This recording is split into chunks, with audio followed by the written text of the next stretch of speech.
Hello guys, welcome to my channel. जैसा कि आपने थंबनेल और टाइटल पढ़ ही लिया होगा, आपका जो बीएड वर्सेस बीटीसी विवाद चल रहा है उसके रिगार्डिंग सुप्रीम कोर्ट से एक बहुत बड़ी खबर आई है कि आपका कब तक फैसला आ सकता है। कि क्या एक बाउंडेशन होती है कि 90 दिन में ही फैसला आए या 90 दिन से ज़्यादा भी समय लग सकता है। तो ये सारे डाउट आपकी इस वीडियो में बने रहिएगा, स्टार्टिंग से लेके एंड तक सारे डाउट क्लियर हो जाएंगे। और जिसका केवीएस का रिजल्ट आ गया है, टीजीटी का, पीजीटी का, उनके लिए ऑल द बेस्ट। वो अपना नंबर उनका आ गया है तो प्लीज़ एक कमेंट करके ज़रूर बताइएगा। और उनकी इंटरव्यू की तैयारी कैसे चल रही है ये भी ज़रूर बताइएगा। और आप, मैं आशा करती हूँ, और एग्ज़ाम्स की भी अच्छे से तैयारी कर रहे होंगे। तो सबसे पहले इस चैनल पर आपको जैसे ही ये फैसला आ जाता है या नहीं आता, हम यूपी टेट और सुपर टेट की तैयारी स्टार्ट कर देंगे। और आपको फ्री ऑफ कॉस्ट नोट्स सारे पीडीएफ फॉर्म में आपको टेलीग्राम पर प्रोवाइड होंगे, बिल्कुल हैंड राइटिंग उसमें। और आप अभी परचेज ना करें तो अच्छी बात है, क्योंकि अगर आयोग बदलेगा तो ये समझ सकते हो सिलेबस भी बदल सकता है। अब हम दिखाते हैं देवेश शर्मा जी द्वारा, जो हमारे बीएड के प्रतिधारक हैं, जो समय समय से हमें अपडेट देते रहते हैं कि क्या चल रहा है कोर्ट में, कैसे क्या हो रहा है। तो उनके द्वारा कल 4 ट्वीट मेन हुए हैं जो आपको बहुत कुछ आपको क्लियर कर देगा। सबसे पहले पिछले महीने में जस्टिस बोस के महीने के अंतिम सप्ताह में ऑर्डर आए थे। जैसा मैंने आपको बताया था, मार्च में 2 ऑर्डर आए थे। ऑर्डर के लिए कोई एप्लीकेशन नहीं लगती, आईए अब स्वीकार नहीं होगी, रिजल्ट आने पर रिट दायर की जा सकती है। कि जो अगर आईए अब नहीं हो सकती, रिजल्ट आने पर ही, क्योंकि हम पहले नहीं कर सकते लेकिन रिजल्ट आने के बाद कर सकते हैं। दूसरा इन्होंने कहा, इसी महीने अभी तक जस्टिस बोस का लिखा गया कोई भी ऑर्डर नहीं आया है। जस्टिस धुलिया जी का ऑर्डर 5 अप्रैल को आया था, जो 16 मार्च को रिजर्व हुआ था। अगले सप्ताह जस्टिस अनिल बोस के 3 या 4 ऑर्डर आने की संभावना है। तो इसका मतलब आपको लगाया जा सकता है कि जो अगला हफ्ता सोमवार से शनिवार तक का हफ्ता है तो बहुत इंपॉर्टेंट है। आपका ऑर्डर आने की पूरी संभावना है कि आपका रिजल्ट आ सकता है। हम केवल संभावना ही लगा सकते हैं, क्योंकि अंदर नहीं पता कि कब आएगा कब नहीं।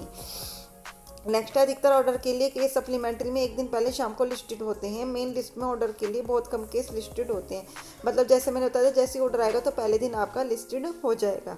नेक्स्ट, ये बहुत मेन ट्वीट है जो आपको बता देगा कि 90 दिन में ही आता है या 90 दिन से ज़्यादा। बोला है, रामशरण मौर्य वाला ऑर्डर 24 जुलाई को रिजर्व हुआ था और 18 नवंबर को ऑर्डर आया था, लगभग 120 दिन। तो जो ये बोलते हैं 90 दिन में ऑर्डर आ जाता है, तो ये रामशरण मौर्य वाला ऑर्डर 120 दिन लगे थे। तो ये भी हो सकता है कि अगर आपका अगले हफ्ते ऑर्डर नहीं आता है तो आपका भी ऐसे ही खींचे, क्योंकि फिर आगे हॉलीडे है तो 1-2 महीने आपके ऑर्डर नहीं आएंगे तो आपका फिर वही लंबा जाएगा। इसलिए अगला हफ्ता बहुत मेन है। अगर अगला हफ्ता आपका ऑर्डर नहीं आया तो मई और जून में तो समझ लीजिए नहीं आएगा। तो जो भी होगा आपको इस चैनल के माध्यम से पल पल के अपडेट देते रहेंगे। आप चैनल को सब्सक्राइब करके बेल आइकन प्रेस कर लीजिएगा। जो समय से आपको जैसी कोई भी वीडियो या कोई भी अपडेट हो ऑथेंटिक हम देते हैं, आपको समय से नोटिफिकेशन मिलता रहे। और आप बताइएगा, और आप ज़्यादा से ज़्यादा ट्वीट कैंप चलाइए, क्योंकि ये राजस्थान से मामला उठा था और इस वजह से आपकी जितनी भी सुपर प्राइमरी की वैकेंसीज हैं सब बाधित है कहीं पर भी, क्योंकि जो भी ये फैसला आएगा पूरे इंडिया पर लागू होगा, जिस कारण प्राइमरी की वैकेंसीज कई सालों से नहीं आ रही है। आपको पता है यूपी में ही 5-6 साल तो हो गए हैं और अभी ये 2 साल से ये केस चल रहा है। तो आपको एकजुट होकर आना होगा और ट्वीट कैंपेन चलाने होंगे। सारे में इसी टाइप से चल रही है, मध्य प्रदेश में तो हो रही है, लेकिन अभी उनकी भी उम्मीद जो है वो सुप्रीम कोर्ट पर ही है, जो उनका फैसला होगा। लेकिन फिर भी वहाँ पर दे रहे हैं आपके जो भर्ती हैं बीएड को, लेकिन पक्ष आपका बीएड मजबूत है। बीएड वैसे मुश्किल ही बाहर होगा, लेकिन जो भी फैसला है आपका फैसला जो भी होगा, लेकिन बहुत अहम है, क्योंकि बीएड भले ही अगर हम मानते हैं कि हाँ शामिल है, बाहर नहीं निकलेगा, बीएड का पक्ष बहुत मजबूत है, सब बीएड के पक्ष में, लेकिन फिर भी जब तक सुप्रीम कोर्ट का एक फैसला नहीं आएगा तो उन पर थप्पा नहीं लगेगा कि हाँ बीएड प्राथमिक है, शामिल है। इसलिए आप सबको एकजुट होकर ज़्यादा से ज़्यादा ट्वीट कैंपेन चलाने चाहिए। जस्टिस अनिरुद्ध बोस के उनको भी करने चाहिए, सुधांशु धुलिया जी को भी करने चाहिए, और एकजुट होकर 19,000 भर्ती वाले स्टूडेंट्स को भी करना चाहिए।